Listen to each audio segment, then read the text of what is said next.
Getting to your ideal body composition. Man, it's been my area of expertise. I've done a lot of studies in this area from children to adults, and we still have more questions than answers.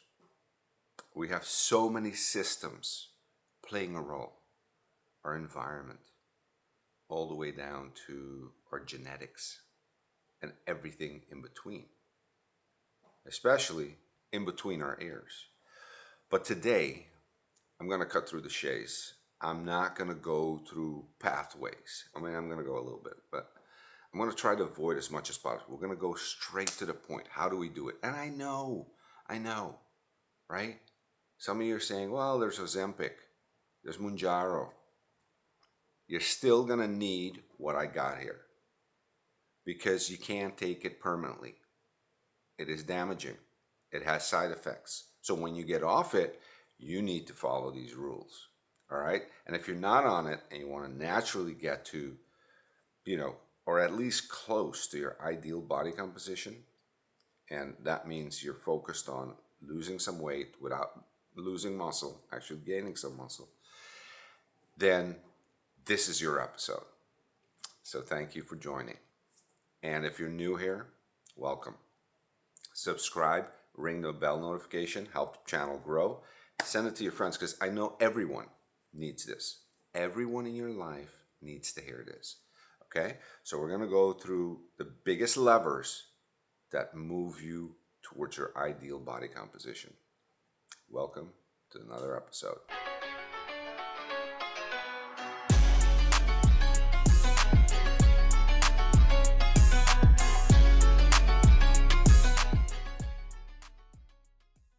What are the big levers that will move the needle for you? First of all, and by far number one, we need to get you into a caloric deficit, which means you got to get less calories in. That's the bottom line. And then we're also going to talk about the quality of calories, but we're going to move you from where you are very slowly. I'm not going to change anything. We're not going to radically move you. I'm going to tell you how to do that. Now, secondly, we need to look at all subgroups of cardio movement, all right? And all these subgroups, I'm going to tell you which subgroups to use to actually focus on losing the fat, getting that fat movement in your body. And it depends on when you do it, how you do it. So we're going to go through that. Don't worry. I'm going to explain everything, and we're going to actually do it, all right?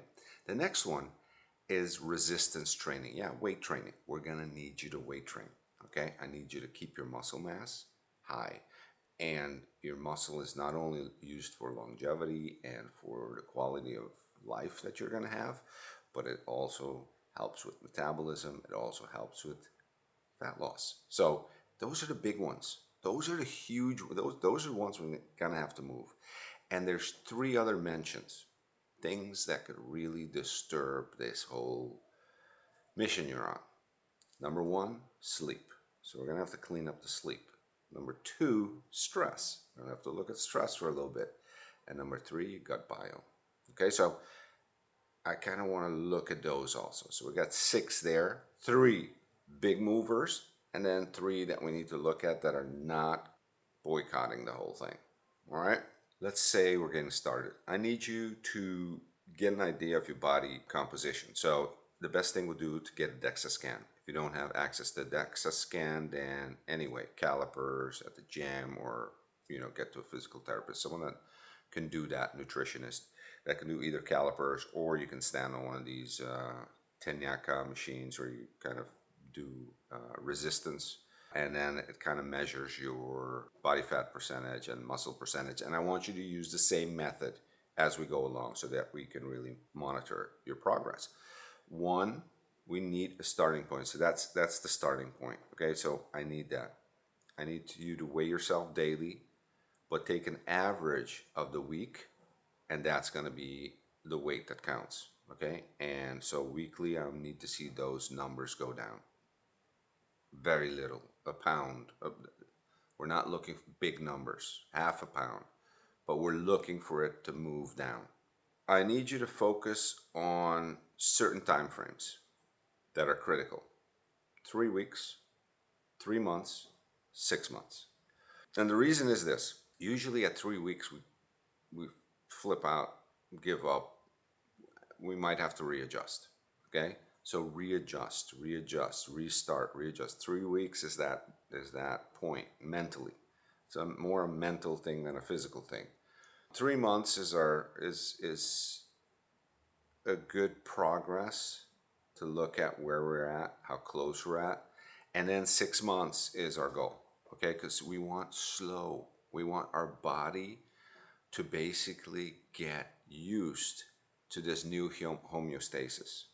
All right, because our homeostasis right now, we need to change that, and that's where your basal metabolic rate is at, where your body feels okay. This is where I'm at. If right now you start eating less or you eat more, it tries to get you back to that weight that you are now, because that for your body is the homeostasis. So we need to move that. We need to trick the body into lowering that. And that's what we do. And that's why this process will take you 6 months. I mean, it's a serious thing. So don't think of it as, I'm going to do a couple of weeks and that's it, and we're done and we're good. No, that's why these things fail. The other thing I would like you to do is to determine where you want to end up, how much weight you want to lose. And that's really looking at that fat percentage. I want you in below 15 as a male. As a female, I want you around 15, between 15 and let's say 18. That would be nice, okay? Body fat percentage. And so that's what we're looking for. So when we're doing this, I also want you to do a complete blood test, and that includes looking at the hormones, looking at thyroid, looking at ApoB, if you need to order that extra, LDLs, and what they're doing, if they're dangerous, if they're compromising your health. We need to look at inflammation markers, the liver function, insulin. We need to look at glucose. Okay, so as you can see, complete blood test, because I want to follow these markers. You want to follow these markers. And we're going to repeat that blood test initially in 3 months and then 6 months. And then we can do, every 6 months and then every year after that, or 6 months. So these are kind of where we need to start. If you already have a precondition, meaning you're diabetic or you have a heart condition, or you talk to your physician, let him monitor this with you, tell him what you're going to be doing, and then go on that journey with consent. Okay, let's really get started with the big one, caloric restriction. Cutting the calories.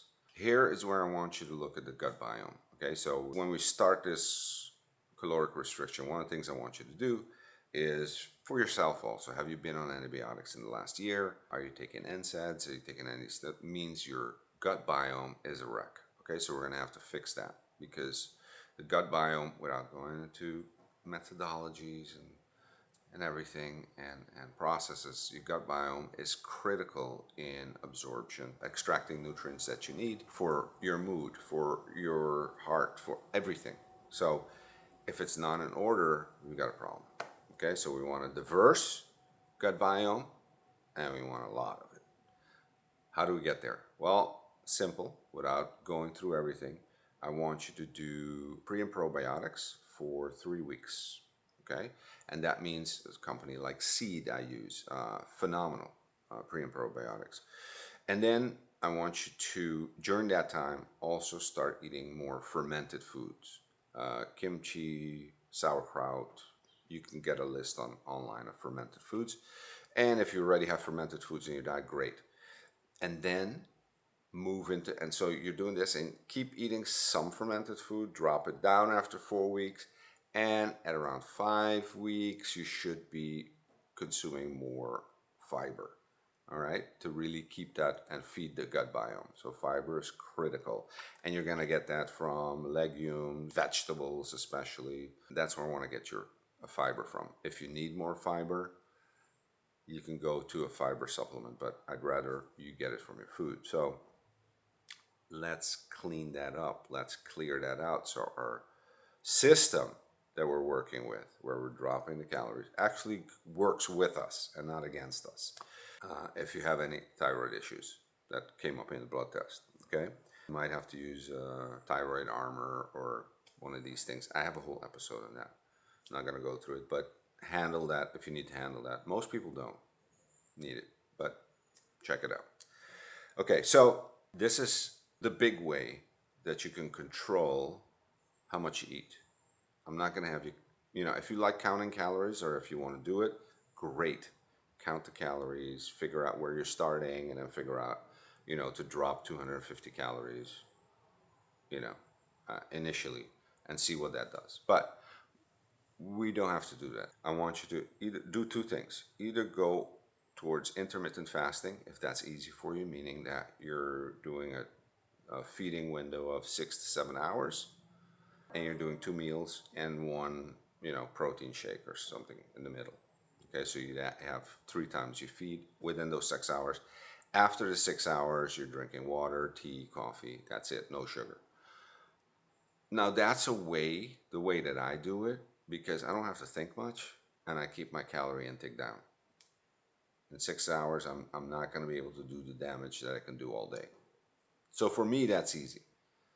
But you can do the same thing, have the same results, if you're able to lower the volume of your food in each meal. So eating smaller meals, 3, 4 times a day, doesn't matter, even 5 times a day, having them smaller, and no snacking. Really, it's up to you. What works best for you, what's easiest for you.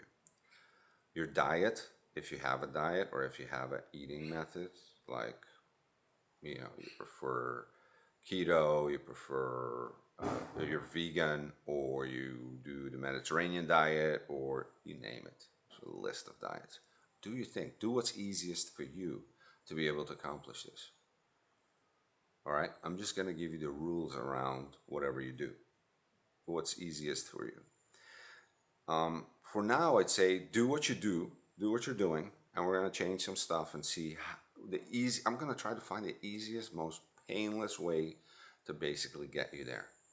But you're going to have to drop the calories. That's given. So we're going to try to find a way to make it least painful, and so that you can keep doing it. Because it has to be, listen, the one thing in the studies that we've seen is that people are non-compliant, man. If you can't handle this for the rest of your life, then don't start it. Okay? Just really take these bites, take these steps that you can handle for the rest of your life.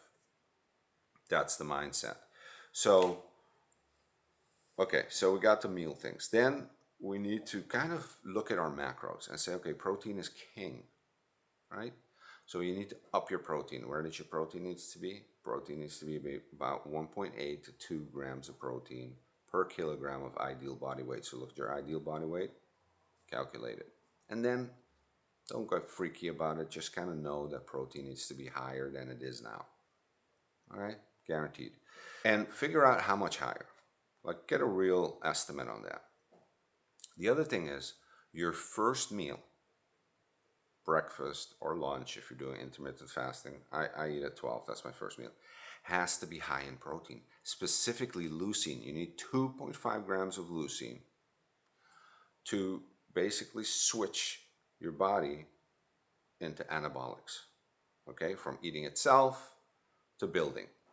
All right, and so you need that 2.5 grams of leucine. Now, in my previous episode, I showed what that takes. Put a list up, everything. You can look at that episode and see what that takes. Which means, all it means for us here is you need to start with protein. Okay, so no cereal.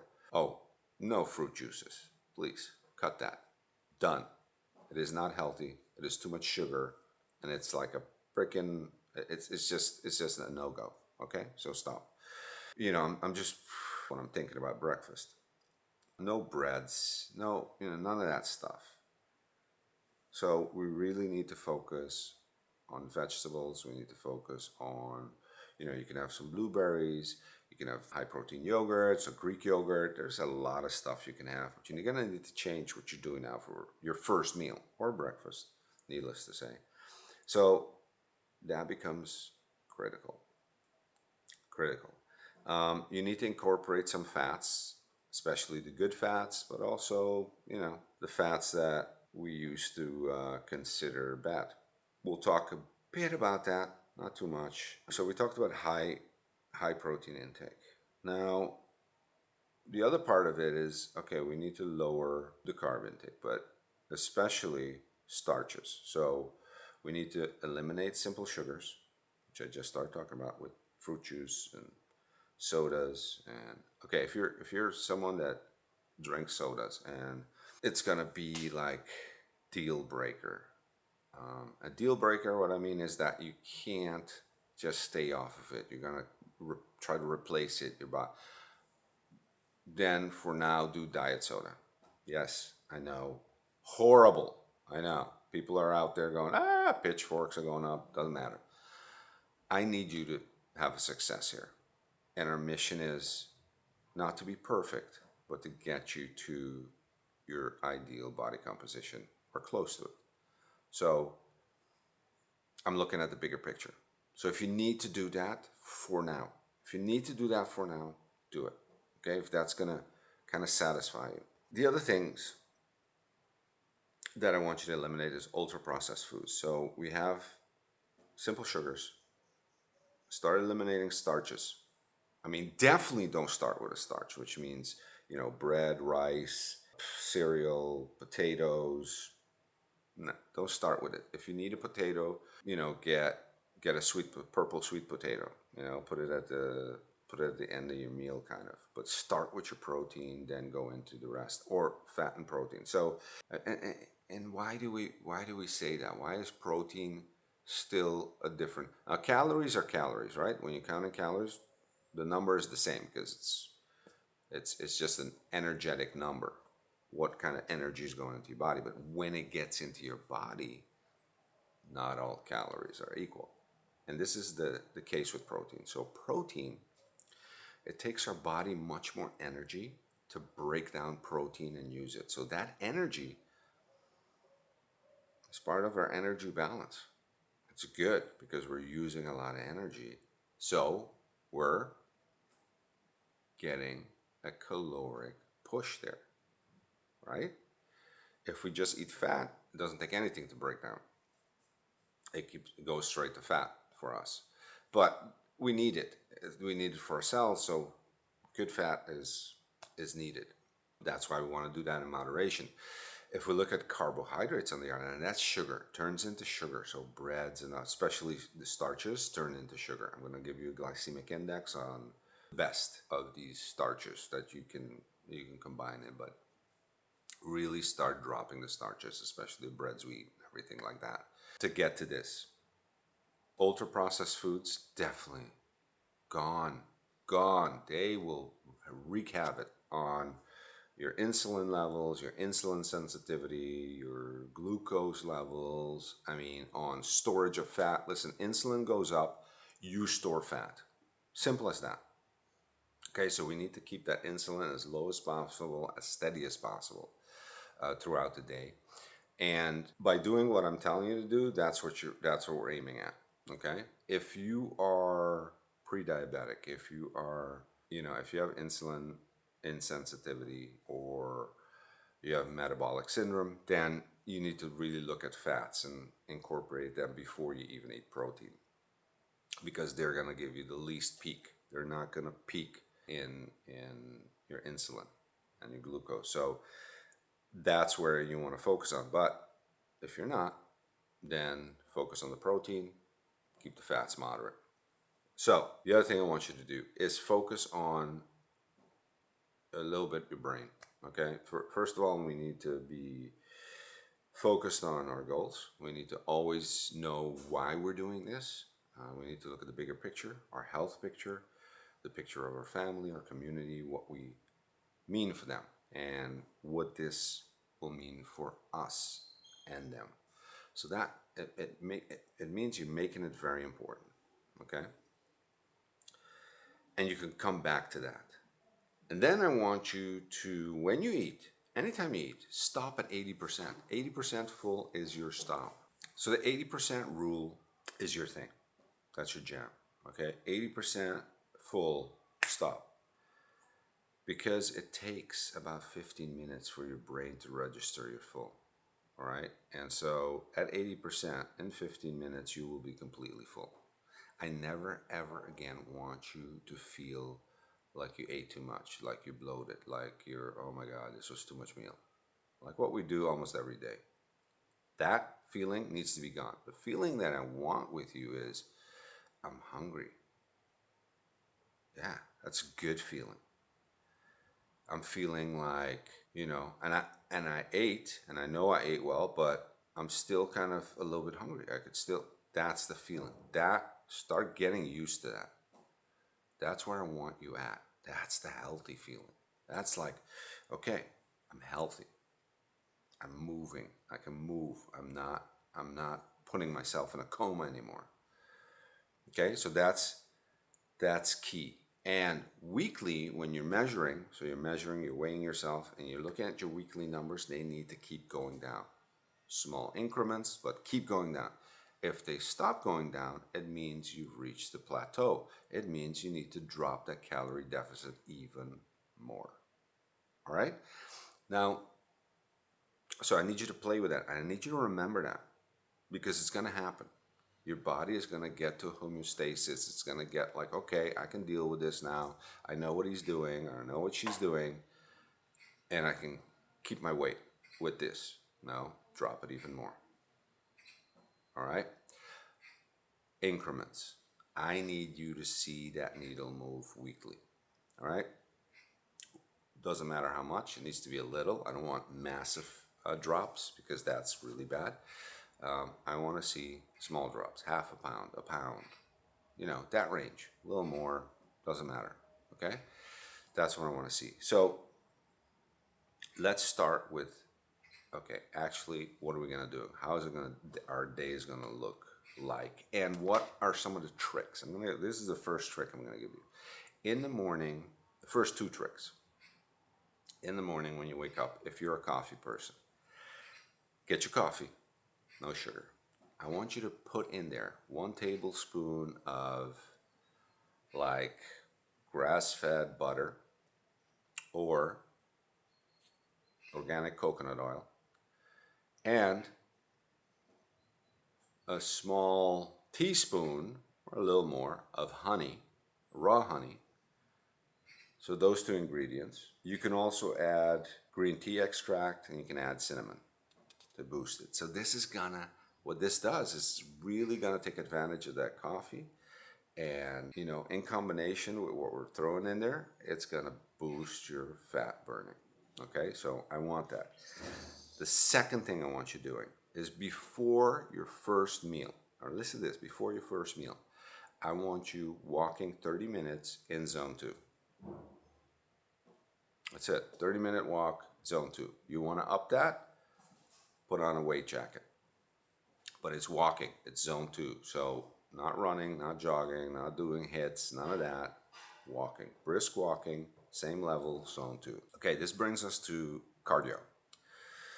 And cardio, I want you to focus mostly on zone 2. And zone 2 is basically on treadmill. You can do it. I do it at 3 incline and 6 speed, whatever metrics. So it might be different miles per hour, but it's basically getting you to a rate where you're sweating, but you're not out of breath. You can still kind of hold a conversation, and you can hold that pace for an hour. But I want you to do half an hour. Okay, just get that in. Get that half an hour in. Get that 45 minutes in, whatever. The morning one is critical. And what I want you to incorporate with that is after dinner, early dinner, your last meal, do a 15-minute walk. Just to get you ready for bed later on, just to get that metabolism going. It helps with the process. This is all research, so anything I'm saying here is research. I'm gonna include the research, but I'm not gonna mention it, go in on it, look at the pathways, because that's gonna take us weeks. All right, next thing, your cardio is gonna involve walking. I want you moving every day, and zone 2 is your go-to. All right, the reason is this. I could have you burn more calories doing hits, going balls out. The problem is this. it's also going to increase your appetite. It's also going to trigger adrenaline. It's also going to, you know, basically get you like a lion back to the table. I don't want that. I want your appetite suppressed. So I'm going to have you do zone 2. And not only that, but zone 2 will really focus on mobilizing those fat cells, getting the fat out of the fat cells. Whereas with hits, not necessarily. It'll go into your sugar stores, it'll go into your glycogen, and use that as fuel. So I really want us to focus to train the body to use fat as fuel. Okay, so it's going to mean that. So let's get into that. Let's get into a daily routine, at least 5 days a week of doing this, okay? And split them up as you want. So I want you to get those steps, the walk, the zone 2 in. Then twice a week if you can. Or, you know, you can start with once a week and then up it to twice a week, depending if you want to get that fuel burning up. Do a hit, right? Do a hit. Go do a hit. And that means sprinting.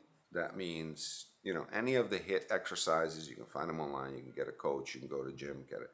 Do a hit exercise routine just to get that extra push going. But don't make it your go-to. I'm letting you do that once a week, most twice a week. Okay, that's it. Because I want your appetite down. I want you to be able to do this. Now remember, the biggest lever is calorie deficit. We go mess with that and we lose everything. You can't out-train your calorie deficit in this losing fat game. The third very important thing that I want you to do is 3 days a week, you are going to have to do resistance training. It could be with body weight. It could be with weights in your yard. Best thing is go to the gym. And I want 3 times a week, 50 minutes of full body workout. So full body resistance training, because we're focused on the fat loss. We're focused on getting to the best body composition we can. And we've seen that with full body training, it gets you there faster, it gets you there more efficiently. I don't do full body training, but that's not my goal.